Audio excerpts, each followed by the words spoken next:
Maintenant, je pense qu'effectivement, la rencontre d'aujourd'hui est une rencontre qui se tient à un moment important de la vie nationale et de la vie donc, du parti, parce que nous sommes dans une période de transition dont la fin normale, c'est de doter le pays d'institutions issues d'élections et qui devraient par là même bénéficier de la légitimité pour diriger le pays, ou en tout cas nous donner à tous une position dans laquelle nous pourrons influencer les problèmes du pays.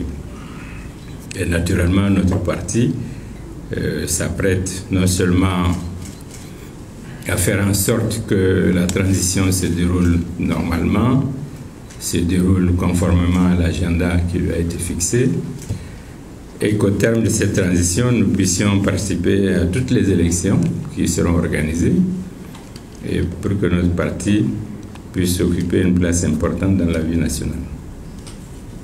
Je pense que le diagnostic qui a été fait sur le parti dans le district est un diagnostic exact, parce que de toute façon, c'est vous qui êtes à la base et qui a animé les structures du parti. C'est pourquoi d'ailleurs la direction avait, depuis quelques semaines, ou un peu plus d'un mois, décidé d'envoyer auprès de chacune des sections de Bamako une mission pour faire le point de la vie du parti dans vos sections respectives. En particulier, de faire le point avec vous sur le fonctionnement de nos structures, de leur adaptation ou de leur capacité d'encadrement du ressort territorial dans lequel vous agissez, c'est-à-dire est-ce que les structures telles que nous les avons aujourd'hui sont adéquates pour encadrer la population en tenant compte de la taille de chaque commune. Et si ce n'était pas le cas, de voir quelles sont les évolutions qui pourraient être faites pour que nous puissions avoir une présence, une meilleure présence, une plus grande capacité et surtout élargir la base du parti. Parce que Bamako, c'est le cœur du pays. Et il y a surtout le fait que nous avons des communes très grandes. Très grandes. Vous prenez la commune 6, par exemple. Vous avez un bloc qui va de Faso Kano, Sogoninko, Mayambougou projet, Banankabougou, Sokoroji, Djandjegela, je crois.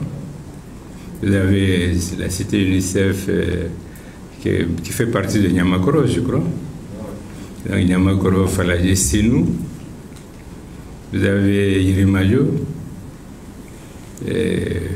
avec ses dépendances. Et je pense que notre capacité administrative, je ne parle pas de notre capacité politique, mais notre capacité administrative à encadrer un tel espace, on doit l'analyser ensemble pour voir si nous ne devons pas trouver d'autres formes pour agrandir nos structures.